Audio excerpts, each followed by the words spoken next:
Hello ನಮಸ್ತೆ, ನಾನು ರಾಜು. ಅಷ್ಟೇ ನೀವು ನೋಡ್ತೀರಾ centre point Kannada YouTube channel. ಕಿಚ್ಚನ್ನ ಚಪ್ಪಾಳೆಯ ಎಫೆಕ್ಟ್ ಗಿಲ್ಲಿಯನ್ನು ಗೆಲ್ಲಿಸಲು ಬರ್ತಾ ಇದೆ. ಕೋಟಿ ಕೋಟಿ ಮತ. ಗಿಲ್ಲಿ ಗೆಲ್ತಾನ ಅಥವಾ ಅಶ್ವಿನಿಯನ್ನು ಗೆಲ್ಲಿಸ್ತಾರಾ? ಇವೆಲ್ಲವನ್ನು ನೋಡೋಣ. ಅದಕ್ಕಿಂತ ಇಲ್ಲಿ ತಕ್ಕ ನಮ್ಮ ಚಾನಲ್ನ ಸಬ್ಸ್ಕ್ರೈಬ್ ಮಾಡಿಲ್ಲ ಅಂದರೆ ಈಗಲೇ ಸಬ್ಸ್ಕ್ರೈಬ್ ಮಾಡಿ, ಜೊತೆಗೆ ಕಾಮೆಂಟ್ಗಳ ಮುಖಾಂತರ ತಮ್ಮ ಅಭಿಪ್ರಾಯವನ್ನು ತಿಳಿಸ್ಬೋದು. ಎಸ್ ವೀಕ್ಷಕರೇ, ನಿನ್ನೆ ಟೆಲಿಕಾಸ್ಟ್ ಆದಂಥ, ನಿನ್ನೆ ಪ್ರಸಾರವಾದಂಥ ಈ ಕಿಚ್ಚನ ಕೊನೆಯ ಕಟಕಟೆಯ ಮೊದಲ ದಿನ ಅಂದರೆ ಶನಿವಾರ ಪ್ರಸಾರವಾದಂಥ ಎಪಿಸೋಡ್ ತುಂಬ ಚರ್ಚೆಗೆ ಗ್ರಾಸವಾಯಿತು, ತುಂಬ ಕಾಂಟ್ರವರ್ಸಿಗೆ ಕಾರಣವಾಯಿತು. ಮತ್ತು ನೀವು ಸೋಷಿಯಲ್ ಮೀಡಿಯಾವನ್ನು ಓಪನ್ ಮಾಡಿದಾಗ ಬರೀ ಸುದೀಪ್ ಅವರ ವಿರುದ್ಧ, ಬಿಗ್ ಬಾಸ್ ವಿರುದ್ಧವೇ ಇದೀಗ ಕಾಮೆಂಟ್ಗಳು ಕೇಳಿ ಬರ್ತಿದೆ. ಅದಕ್ಕೆ ಮುಖ್ಯವಾದಂಥ ಕಾರಣ ಕಿಚ್ಚ ಕೊಟ್ಟಂಥ ಒಂದು ಚಪ್ಪಾಳೆ ಸಹಿಸ್ಕೊಳ್ಬೋದು. ಯಾಕಂದರೆ ಆಟದಲ್ಲಿ ನೋಡಿದಾಗ ಮನೆಯವರೆಲ್ಲ ಸೇರಿ ಉತ್ತಮ ಎನ್ನುವಂಥ ಪಟ್ಟವನ್ನು ಅಶ್ವಿನಿ ಗೌಡರು ಕೊಟ್ಟಿದ್ರು. ಆಟ ಅಂತ ಬಂದಾಗ ಆಡ್ತಾರೆ, ಆದರೆ ಕೆಲವೊಂದು ರಿಯಲ್ ರೀಸನನ್ನು ಕೊಡಲೇಬೇಕಾಗತ್ತೆ. ಅಲ್ಲಿ ಸುಳ್ಳು ಮಾಡಲಿಕ್ಕಾಗಲ್ಲ. ನಮ್ಮ ವಿರೋಧ ಎನ್ನುವಂಥ ಕಾರಣಕ್ಕಾಗಿ ಅವಳು ಕಳಪೆ ಕೊಡಲಿಕ್ಕೆ ಆಗಲ್ಲ. ಹಾಗಾಗಿ ಆಟ ಆಡಿದಂಥ 8 ಸ್ಪರ್ಧಿಗಳಲ್ಲಿ ಅಶ್ವಿನಿ ಗೌಡ ಅವರಿಗೆ ಪ್ರತಿಯೊಬ್ಬ ಸ್ಪರ್ಧಿ ಕೂಡ ಉತ್ತಮ ಎನ್ನುವಂಥ ಒಂದು ಟ್ಯಾಗ್ಲೈನ್ ಕೊಟ್ಟು ಅವರನ್ನು ಉತ್ತಮ ಎನ್ನುವಂಥ ಸ್ಥಿತಿಯಲ್ಲಿ ಇಟ್ಟಿದ್ರು ಮತ್ತು ಅವರಿಗೆ ಉತ್ತಮ ಎನ್ನುವಂಥ ಒಂದು ಪದವಿಯನ್ನು ಕೊಟ್ಟಿದ್ರು.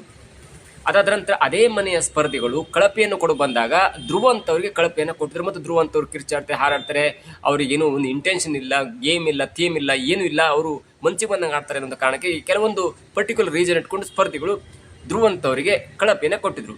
ಇದು ಕತೆ.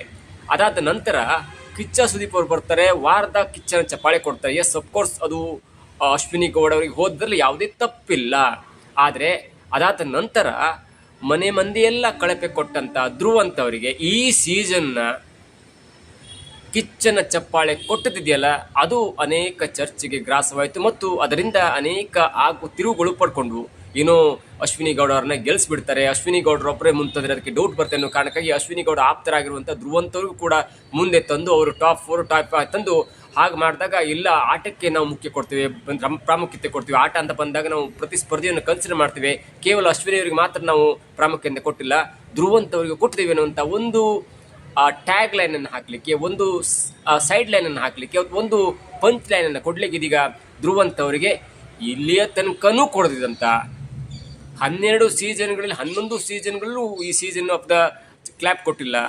ಅಂಥ ಒಂದು ಸ್ಥಿತಿಯಲ್ಲಿರುವಾಗ ಸುದೀಪ್ ಅವರೇ ಪದೇ ಪದೇ ಹೇಳ್ತಿದ್ರು ಬಂದ್ಕೊಂಡು, ಇಲ್ಲ ನನಗೆ ವಾರದ ಚಪ್ಪಾಳೆ ಕೊಡ್ಲಿಕ್ಕೆ ಮನಸ್ಸಿಲ್ಲ, ಯಾಕಂದ್ರೆ ಅಂಥ ಆಟನೇ ಆಡ್ತಿಲ್ಲ, ಬರೀ ಕಿತ್ತಾಟ ಆಡ್ತಿದ್ರು, ನಿಮ್ಗೆ ಏನಿಲ್ಲ, ಥೀಮ್ ಇಲ್ಲ, ಏನೂ ಇಲ್ಲ ಅನ್ನುವಂಥ ಮಾತನ್ನು ಬೈಗುಳವನ್ನು ಹೇಳ್ತಾ ಇದ್ರು.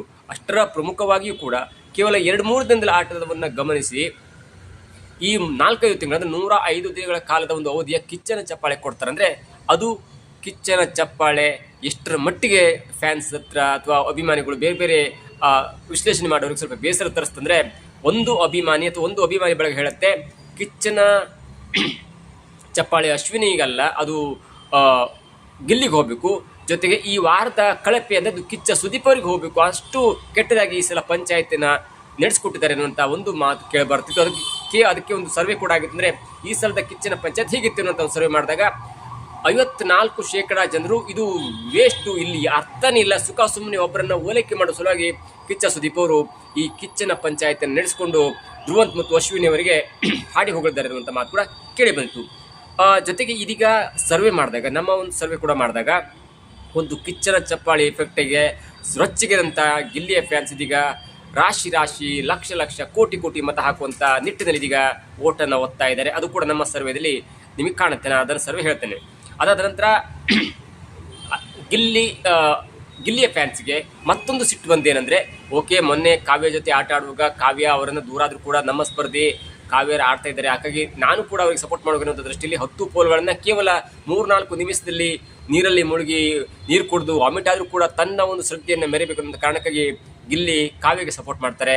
ಆಗ ಸ್ವಲ್ಪ ಹೆಲ್ತ್ ಇಶ್ಯೂ ಆಗುತ್ತೆ. ಅಂಥ ಒಂದು ಇಶ್ಯೂ ಇದ್ದರೂ ಕೂಡ ನೀವು ಕಿಚ್ಚನ ಪಂಚಾಯತಿ ಕಟಕಟೆಯಲ್ಲಿ ಯಾರು ಮಾತಾಡಿದ್ರು ಕೂಡ ಪದೇ ಈ ಹಿಂದಿನ ಎಪಿಸೋಡ್ನಲ್ಲಿ ಗಿಲ್ಲಿಯವರು ಕಾಲೆಳಿತಾ ಇದ್ರು ಮತ್ತು ಅದಕ್ಕೆ ಬೇಕಾದಂಥ ಕಂಟೆಂಟ್ ಕೊಡ್ತಾಯಿದ್ರು. ಆದರೆ ನಿನ್ನೆ ಎಪಿಸೋಡ್ನಲ್ಲಿ ಒಂದೂ ಮಾತನಾಡಿಲ್ಲ, ಏನಿದ್ರು ಕೂಡ ತಲೆ ಆಡಿಸ್ತಿದ್ರು, ಏನು ಹೇಳಿದ್ರು ಕೂಡ ತಲೆ ಆಡಿಸ್ತಿದ್ರು ಬಿಟ್ಟು ಯಾವುದಕ್ಕೂ ಕೂಡ ಪ್ರತ್ಯುತ್ತರವನ್ನು ಕೊಡ್ಲಿಕ್ಕೆ ಹೋಗ್ತಾ ಇರಲಿಲ್ಲ. ಅಂಥ ಒಂದು ಗಿಲ್ಲಿಗೆ ಇವತ್ತು ಟೆಲಿಕಾಸ್ಟ್ ಆದಂಥ ಅಥವಾ ಪ್ರಸಾರವಾದಂಥ ಪ್ರೋಮೋದಲ್ಲಿ ಒಬ್ಬರು ಕಷಾಯ ಕುಡ್ದಂತೆ, ಒಬ್ಬರು ಲಿಂಬೆಹಣ್ಣು ಕೊಡೋದಂತೆ, ಒಬ್ಬರು ಹಸಿಮೆಣಸು ತಿನ್ನಿಸೋದಂತೆ, ಒಬ್ಬರು ವ್ಯಾಕ್ಸಿನ್ ಹಾಕಿ ಚರ್ಮವನ್ನು ಕೀಳೋದಂತೆ, ಎಷ್ಟು ಟಾರ್ಚರ್ ಕೊಟ್ಟರೆ. ಅದು ಹೆಡ್ಲೈನ್ಸ್ ಅಂದರೆ ಅದು ಗಿಲ್ಲಿಗೆ ಬಂಪರ್ ಅಂತ.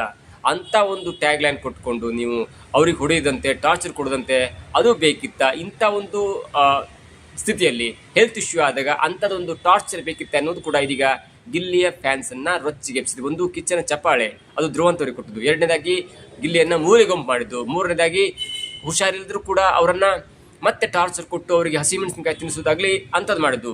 ಮೂರನೇದಾಗಿ ಇದು ಭಾರಿ ಮನಸ್ಸಿಗೆ ನಾಟುವಂಥದ್ದು. ಯಾಕಂದರೆ ಒಂದು ಹಂತದಲ್ಲಿ ಒಬ್ಬ ಸ್ವಲ್ಪ ಕೆಳಗಾದಾಗ ಒಂದು ಹಂತದಲ್ಲಿ ತನಗೇನಾದರೂ ಸ್ವಲ್ಪ ಹೆಲ್ಪ್ ಆಗ್ಬೋದು ಎನ್ನುವ ಒಂದು ಕಾರಣಕ್ಕಾಗಿ ಇಲ್ಲಿ 104, 105 ದಿನ ತನ್ನೊಟ್ಟಿಗೆ ಈ ಬಿಗ್ ಬಾಸ್ ಪ್ರಯಾಣವನ್ನು ಮಾಡಿದಂಥ ಮತ್ತು ಇಲ್ಲಿಯ ತನಕ ಬರಲಿಕ್ಕೆ ಅದು ಸ್ವತಃ ಕಾವ್ಯ ಅವರು ಕೂಡ ಮನಸ್ಸು ತಟ್ಟಿ ಕೇಳ್ಬೋದಿತ್ತು. ಕತೆ ಅವರ ಮನಸ್ಸಾಕ್ಷಿ ಕೇಳ್ಕೊಂಡ್ರೆ ಅವ್ರಿಗೆ ಅರ್ಥ ಆಗುತ್ತೆ. 100 ದಿನದ ತನಕ ಇಲ್ಲಿಯ ತನಕ ಟಾಪ್ 7 ತನಕ ಏನಾದರೂ ನಾನು ಇಲ್ಲಿ ಬಂದಿದ್ದೇನೆ ಅಂದರೆ ಅದಕ್ಕೆ ಪ್ರಮುಖವಾದ ಕಾರಣ ಗಿಲ್ಲಿ ಕೂಡ. ಒಂದು ವೇಳೆ ಗಿಲ್ಲಿ ಕಾವ್ಯಳನ್ನು ಕ್ಯಾಪ್ಟನ್ಶಿಪ್ಪಲ್ಲಿ ನಾಮಿನೇಷನ್ ಮಾಡಿದ್ರೆ ಅವರು ಕೂಡ ಆಗಲೇ ಹೊರಗೆ ಹೋಗುವಂಥ ಚಾನ್ಸಸ್ ಕೂಡ ಇತ್ತು. ಹಾಗಾಗಿ ಇಲ್ಲಿಯ ತನಕ ಸೇವ್ ಮಾಡಿಕೊಂಡು ಕಾಪಾಡಿಕೊಂಡು ಸ್ನೇಹಿತರನ್ನಾಗಿ ಅಥವಾ ಸಲಹೆಯನ್ನು ಪಡ್ಕೊಂಡು ಎಲ್ಲವನ್ನೂ ಕೂಡ ಮಾಡಿಕೊಂಡು ಕಾವ್ಯಳನ್ನು ನಾನು ಫೈನಲಿ ಕರ್ಕೊಂಡು ಹೋಗ್ತೇನೆ ಅನ್ನುವಂಥ ಪರೋಕ್ಷ ಹೇಳಿಕೆಯನ್ನು ಕೊಟ್ಟಂಥ ಕಾವ್ಯ ಇದೀಗ ಗಿಲ್ಲಿಯನ್ನು ಮೆಟ್ಟಿ ತುಳಿದಿದ್ದಾರೆ. ಅದರಲ್ಲೂ ಪ್ರಮುಖವಾಗಿ ಸುದೀಪ್ ಅವರು ಇವತ್ತು ಕೇಳಿದಂಥ ಒಂದು ಪ್ರಶ್ನೆ ಇದೆಯಲ್ಲ, ನಿಮ್ಗೆ ಏನಾದರೂ ಹೇಳ್ಕೊಳ್ಬೇಕಂದ್ರೆ ನಿಮ್ಮ ಸಹಸ್ಪರ್ಧಿಗೆ ಹೇಳಬೇಕು ಅಥವಾ ನಿಮ್ಗೆ ಏನಾದರೂ ಒಂದು ಹೇಳಬೇಕಂದ್ರೆ ಇದನ್ನು ಹೇಳ್ಬೋದು ಎನ್ನುವಂಥ ಮಾತನ್ನು ಹೇಳಿದಾಗ ಎಷ್ಟು ಸಲೀಸಾಗಿ ಎಷ್ಟು ಬುದ್ಧಿವಂತಿಕೆಯಿಂದ ಧನುಷ್ ಅವರ ಮಾತನ್ನು ಕೇಳಿ ಕೇಳಿ ಕೇಳಿ ಕೇವಲ 2-3 ದಿನದಲ್ಲಿ ಕೇಳಿ ಈಗ ಕಾವ್ಯ ಗಿಲ್ಲಿಗೆ ಹೇಳ್ತಾರೆ, ನನಗೆ ನೀನು ರೇಗಿಸೋದು ಇಷ್ಟ ಆಗಲ್ಲ, ಅದು ಆವಾಗಲೇ ನಾನು ಸ್ಟಾಪ್ ಮಾಡಬೇಕಿತ್ತು, ಇಲ್ಲೇ ತನಕ ಬಂದುಬಿಟ್ಟಿದೆ, ಏನು ಮಾಡಲಿಕ್ಕೆ ಆಗಲಿ, ಇನ್ನು ಮುಂದಾದರೂ ನೀನು ನನ್ನನ್ನು ರೇಗಿಸುವುದು ಸ್ವಲ್ಪ ಕಡಿಮೆ ಮಾಡು, ನನಗೆ ಇಷ್ಟ ಆಗಲ್ಲ ಎನ್ನುವಂಥ ಮಾತನ್ನು ಕಡ್ಡಿ ತುಂಡು ಮಾಡಿದ ರೀತಿಯಲ್ಲಿ ಹೇಳ್ತಾರೆ. ಇದು ಗಿಲ್ಲಿಗೂ ನಾಟಿದೆ, ಎಲ್ಲರಿಗೂ ನಾಟಿದೆ, ಜೊತೆಗೆ ಫ್ಯಾನ್ಸಿಗಂತೂ ಸಿಕ್ಕಾಪಟ್ಟೆ ನಾಟ್ಬಿಟ್ಟಿದೆ. ಯಾಕಂದರೆ ಅವರಿಗೆ ಬರ್ತಾ ಇರುವಂಥ ವೋಟ್ ನೋಡ್ರೆ ಗೊತ್ತಾಗುತ್ತೆ. ಆ ವೋಟ್ ಇದೆಯಲ್ಲ ಅದು ಕಿಚ್ಚನ ಚಪ್ಪಾಳಿಂದ ನೊಂದ ಓಟು, ಜೊತೆಗೆ ಬೆಳಿಗ್ಗೆ ಟಾರ್ಚರ್ ಕೊಟ್ಟಂಥ ಒಂದು ಓಟು, ಜೊತೆಗೆ ನಂಬಿಗಸ್ತ ಕಾವ್ಯ ಬೇರೆಯವರ ಮಾತನ್ನು ಕೇಳಿ ತನ್ನ ಸ್ವಂತ ಬುದ್ಧಿಯನ್ನು ಬೇರೆ ಕಡೆ ಬಿಸಾಡಿ ಗಿಲ್ಲಿಯನ್ನು ರೇಗಿಸ್ಬೇಡ ಎನ್ನುವಂಥ ಮಾತು. ಇಲ್ಲಿಯ ತನಕ 100 ದಿನ ತನಕ ಇಲ್ಲದಂಥ ಬುದ್ಧಿ ಸಡನ್ನಾಗಿ ಒಂದು ಹಂತಕ್ಕೆ ಬಂದ ನಂತರ ಮತ್ತೊಬ್ಬರು ಮಾತು ಕೇಳಿದ ನಂತರ ಆ ಬುದ್ಧಿ ಇಷ್ಟು ವರ್ಕೌಟ್ ಆಯ್ತಂದರೆ ಇವತ್ತು ಕಿಚ್ಚನ ಮುಂದೆ ತನ್ನನ್ನು ಫೈನಲಿ ಕರ್ಕೊಂಡು ಬಂದಂಥ ಅಥವಾ ಫೈನಲಿ ಕರ್ಕೊಂಡು ಬರುವಲ್ಲಿ ಸಪೋರ್ಟ್ ಆದಂಥ ತನ್ನನ್ನು ಇಲ್ಲಿ ತನಕ ಸಪೋರ್ಟ್ ಮಾಡಿದಂಥ ಗಿಲ್ಲಿಗೆ ಹೇಳ್ತಾರೆ, ನಾನು ಆವಾಗಲೇ ಬಿಡಬೇಕಿತ್ತು, ಇಲ್ಲೇ ತನಕ ಇದನ್ನು ಕ್ಯಾರಿ ಮಾಡಬಾರ್ದಿತ್ತು, ಆವಾಗಲೇ ನಾನು ಆ ಲೀನಿಯನ್ಸನ್ನು ಸ್ಟಾಪ್ ಮಾಡಿದರೆ ಇಲ್ಲೇ ತನಕ ಆಗ್ತಿರಲಿಲ್ಲ, ಮತ್ತು ಈಗಲಾದರೂ ನೀನು ನನ್ನ ರೇಗಿಸುವುದನ್ನು ಬಿಟ್ಟು ಬಿಡು. ಎಷ್ಟು ದಿನ ರೇಗಿಸ್ಬೋದು, 2-3 ಡೇಸ್ ಅಷ್ಟೇ, ಆನಂತರ ಒಬ್ಬರೇ ಮಿಡ್ ಡೇ ಎಲಿಮಿಷನ್ ಹೋಗ್ತಾರೆ, ಎಲ್ಲವೂ ಆಗ್ತದೆ. ಆದರೆ ಮೊದಲ ದಿನವೇ ಗಿಲ್ಲಿ ಕಾವು ಎನ್ನುವುದನ್ನು ಬಿಟ್ಟಿದ್ರೆ ಕಾವ್ಯ 1ನೇ ವಾರಕ್ಕೂ 2ನೇ ವಾರಕ್ಕೂ ಹೋಗುವಂಥ ಬಹುತೇಕ ಚಾನ್ಸಸ್ ಇತ್ತು. ಅದನ್ನು ಮಾತ್ರ ಗಿಲ್ಲಿ ತಪ್ಪು ಮಾಡಿದೆ ಅನ್ನೋದು ನನಗೆ ಅನಿಸಿಕೆ. ಯಾಕಂದರೆ ಒಬ್ಬರಿಗೆ ಬಿಗ್ ಬಾಸ್ ಮನೆಯಲ್ಲಿ ಯಾರಿಗಾದರೂ ಕೆಲವೊಂದು ಹೇಳ್ಕೊಳ್ಬೇಕಾಗತ್ತೆ, ಯಾಕಂದರೆ ಒಬ್ಬರೇ ಇರ್ತಾರೆ, ಒಬ್ಬಂಟಿಗರಾಗಿರ್ತಾರೆ, ಇಲ್ಲಿ ಯಾರು ನಂಬಲಿಕ್ಕಾಗಲ್ಲ, ಹಾಗಾಗಿ ನಂಬಿರಬಹುದು. ಅದನ್ನು ಬಿಟ್ಟು ಗಿಲ್ಲಿ ಕೂಡ ಆ ಲೈನನ್ನು ಕ್ರಾಸ್ ಮಾಡಿ ಏನು ಪ್ರೀತಿ ಪ್ರೇಮ ಪ್ರಣಯ ಅನ್ನೋ ಒಂದು ರೀತಿಯಲ್ಲಿ ಏನೂ ಮಾಡಲಿಕ್ಕಿಲ್ಲ. ಅದು ತಮಾಷೆಯಾಗಿದ್ದೇ ಬಿಟ್ಟು ಅಂಥದ್ದೊಂದು ಕೆಟ್ಟ ಗಿಲ್ಲಿ ಮತ್ತು ಕಾವ್ಯ ಅವರು ಏನೋ ಪ್ರೀತಿ ಮಾಡಿಬಿಡ್ತಾರೆ ಅನ್ನೋಂಥ ರೀತಿಯಲ್ಲಿ ಯಾವುದೇ ಒಂದು ಕೆಟ್ಟ ಮೆಸೇಜ್ ಕೂಡ ಹೋಗಿಲ್ಲ, ಮತ್ತು ಅದು ಕೂಡ ಕಾವ್ಯಳಿಗೆ ಹೊರಗಡೆ ಕೆಟ್ಟದಾಗಿ ಬಿಂಬಿತ ಕೂಡ ಆಗಲ್ಲ. ಆದರೂ ಕೂಡ ಬೇರೆಯವರ ಮಾತನ್ನು ಕೇಳಿ ಇದೀಗ ಸಪೋರ್ಟ್ ಮಾಡಿದಂಥ ಗಿಲ್ಲಿಯನ್ನೇ ಮೆಟ್ಟಿ ತುಳಿದು ನೀನು ನನಗೆ ರೇಗಿಸ್ಬೇಡ ಅನ್ನುವಂಥ ಮಾತಿದ್ದಿಲ್ಲ. ಅದಾದ ನಂತರ ಯಾವುದೇ ಒಂದು ಉತ್ತರವನ್ನು ಕೊಡದೆ ಗಿಲ್ಲಿ ತಲೆ ತಗ್ಗಿಸಿದ ಒಂದು ರೀತಿ ಇದೆಯಲ್ಲ, ಅದು ಈಗ ಗಿಲ್ಲಿಯ ಫ್ಯಾನ್ಸನ್ನು ರೊಚ್ಚಿಗೆಪ್ಸಿದೆ. ಒಂದು ಕಡೆ ಗಿಲ್ಲಿಗೆ ಅರ್ಥ ಆಗ್ತಿದೆ, ಎಲ್ಲ ಇದು ನನ್ನ ಟೈಮ್ ಈಗ ಸ್ಟಾರ್ಟ್ ಆಗುತ್ತೋ ಅಥವಾ ಡೌನ್ ಆಗುತ್ತೋ ಅರ್ಥ ಆಗದಂಥ ಪರಿಸ್ಥಿತಿ ಈಗ ಗಿಲ್ಲಿ ಇದ್ದಾರೆ.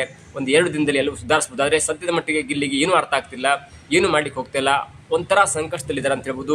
ಪ್ರತಿಯೊಬ್ಬರು ಕೂಡ ಬೇರೆ ಬೇರೆ ಆ್ಯಂಗಲಿಂದ ಸೂಚಿಸ್ತಾ ಇದ್ದಾರೆ, ಪ್ರತಿಯೊಬ್ಬರು ಕೂಡ ಬೇರೆ ಬೇರೆ ಥರದಲ್ಲಿ ಅವಮಾನ ಮಾಡ್ತಿದ್ದಾರೆ, ಪ್ರತಿಯೊಬ್ಬರು ಕೂಡ ಒಂದೊಂದು ರೀತಿಯಲ್ಲಿ ನನ್ನ ಕಡೆ ಇದೀಗ ತುಳಿತಾ ಇದ್ದಾರೆ ಅಂತ ಒಂದು ಯೋಚನೆ ಇದೀಗ ಗಿಲ್ಲಿಗೂ ಬರ್ತಿದೆ. ಹಾಗಾಗಿ ಅವರು ಈಗ ಸೈಲೆಂಟ್ ಆಗಿದ್ದರೆ ಅವೆಲ್ಲವನ್ನ ನೋಡಿದಂಥ ಫ್ಯಾನ್ಸ್ ಇದೀಗ ರೊಚ್ಚಿಗಿದ್ದು ಗಿಲ್ಲಿಗೆ ಓಟಿನ ಸುರಿಮಳೆಯನ್ನು ಹಾಕ್ತಾ ಇದ್ದಾರೆ. ಮತ್ತು ಇಲ್ಲಿ ಓಟ್ ಗೆಲ್ಲುತ್ತಾ ಅಥವಾ ನೋಟ್ ಗೆಲ್ಲುತ್ತಾ ಅನ್ನೋದು ಕೂಡ ಇದೀಗ ಅನೇಕರು ಮಾತನಾಡ್ಕೊಳ್ತಾ ಇದ್ದಾರೆ. ನಮ್ಮ ಸರ್ವೆ ಪ್ರಕಾರ ಇದೀಗ ಅಶ್ವಿನಿ ಅವರಿದ್ರು, ಗಿಲ್ಲಿ ಅವರಿದ್ರು, ಧನುಷ್ ಇದ್ರು ಮತ್ತು ರಕ್ಷಿತಾ ಶೆಟ್ಟಿ ಅವರಿದ್ರು. ಯಾಕಂದ್ರೆ ರಕ್ಷಿತಾ ಶೆಟ್ಟಿ ಅವರನ್ನ ಸದ್ಯಕ್ಕೆ ಬಿಡ್ಲಿಕ್ಕಾಗಲ್ಲ, ಅವರು 15ಕ್ಕಿಂತ ಜಾಸ್ತಿ % ಓಟನ್ನು ತೆಗೆದುಕೊಳ್ತಾ ಅವರಂಥ ಕಾರಣಕ್ಕಾಗಿ ಅವ್ರನ್ನ ನಮ್ಮ ಪೋಲಿಂದ ಬಿಡ್ಲಿಕ್ಕಾಗಲ್ಲ.